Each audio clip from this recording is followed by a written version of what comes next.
नाशिक जिल्हा हा नेहमीच द्राक्ष आणि कांद्यासाठी ओळखला जातो। पण आता मालेगावच्या एका प्रयोगशील शेतकऱ्यानं चक्क साता समुद्रापारच्या आंब्याची शेती करून सर्वांच्या नजरा वळवल्यात। जपानमधील जगातील सर्वात महागडा आंबा मानला जाणारा मियाझाकी आणि वर्षातून दोनदा फळं देणारा बांगलादेशचा काटेमोन आता मालेगावच्या अजंग शिवारात डोलू लागलाय। शेती म्हटलं की कधी अस्मानी तर कधी सुलतानी संकट आलीच। अशा परिस्थितीत पारंपरिक पिकांवर अवलंबून न राहता अजंग येथील शेतकरी भाऊसाहेब कौतिक पवार यांनी काहीतरी वेगळं करण्याचं ठरवलं। त्यांनी पश्चिम बंगालमधून या परदेशी आंब्यांची रोपं मागवली आणि आपल्या मातीत त्यांची लागवड केली। आज त्यांच्या मेहनतीला यश आलंय। या रोपांना लागलेली फळं पाहून संपूर्ण जिल्हा थक्क झालाय।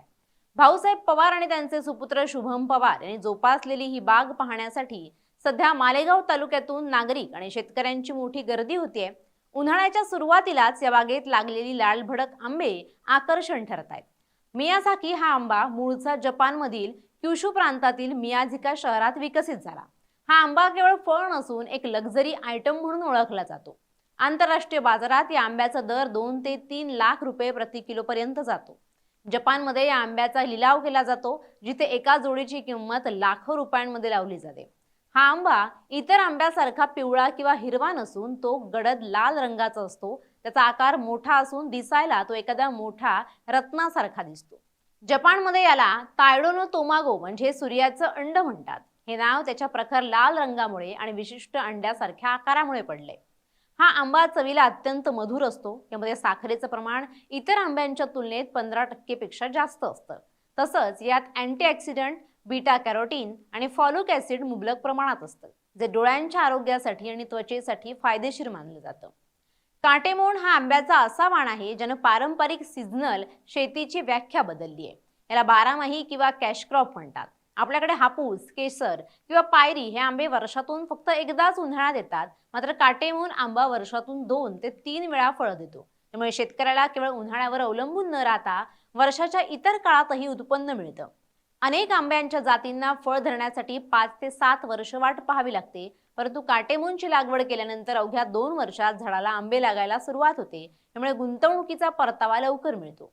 हा आंबा चवीला खूप गोड असतो आणि त्याची साल पातळ असते। या आंब्यात फायबरचं तंतू प्रमाण कमी असतं, त्यामुळे तो खाताना अत्यंत मऊ लागतो। पिवळसर रंगाचा हा आंबा दिसायलाही अतिशय आकर्षक असतो। हा वाण मूळचा थायलंड आणि बांगलादेशमधील असला तरी महाराष्ट्रातील उष्ण हवामानाला तो चांगल्या प्रकारे प्रतिसाद देतो। कमी जागेत आणि कमी पाण्यातही याचे चांगले उत्पादन घेता येते। जिथे साध्या आंब्याला 100-200 रुपये किलो भाव मिळतो, तिथे मियाझाकी सारख्या वाणांना जागतिक स्तरावर प्रचंड मागणी आहे। काटेमोन आंबा वर्षातून 2दा येत असल्यानं जर हंगामात हवामानामुळे नुकसान झालं तर दुसऱ्या हंगामात त्याची भरपाई होऊ शकते। अशा दुर्मिळ बागांमुळे कृषी पर्यटनाला चालना मिळते, ज्याचा फायदा स्थानिक शेतकऱ्याला होतो। मालेगावच्या भाऊसाहेब पवार यांनी केलेला हा प्रयोग यशस्वी झाला तर महाराष्ट्रातील फळगाव शेतीत ही एक मोठी क्रांती ठरेल। आम्ही प्रायोगिक तत्वावर ही लागवड केली होती। 2 वर्ष मनापासून निगा राखल्यानंतर आता याला फळं आली आहेत। जर हा प्रयोग यशस्वी झाला तर आपल्या भागातील शेतकरी द्राक्षासोबतच या महागड्या आंब्यातून मोठी आर्थिक प्रगती साधू शकतील, असा विश्वास शेतकरी शुभम पवार यांनी व्यक्त केलाय। माझं नाव शुभम पवार। मी माझ्या भावाची नर्सरी आहे, पुष्परत्न नर्सरी म्हणून। तिथं आंब्याचे रोपं पाहिले, त्याच्याकडनं हे रोपं मागवले। नवीन काहीतरी आगळा वेगळा शेतीमध्ये प्रयोग करावा म्हणून मी आंब्यांचा नवीन व्हरायटी ज्या पाहिल्या त्याच्याबरोबर जाऊन सर्च केल्या। त्याच्यानंतर मला ज्या आवडल्या त्या मी मागवल्या आणि यूट्यूबला पण भरपूर ह्या आंब्याची प्रसिद्धी यूट्यूबला बी भरपूर आहे, मियाझाकी म्हणून। कमी पाणी आणि योग्य नियोजनाच्या जोरावर परदेशी फळांची लागवड करणं शक्य असल्याचं या प्रयोगातून सिद्ध झालंय। मालेगावचा हा मियाझाकी पॅटर्न भविष्यात महाराष्ट्रातील शेतकऱ्यांच्या उत्पन्नाचं स्रोत बदलणारा ठरू शकतो।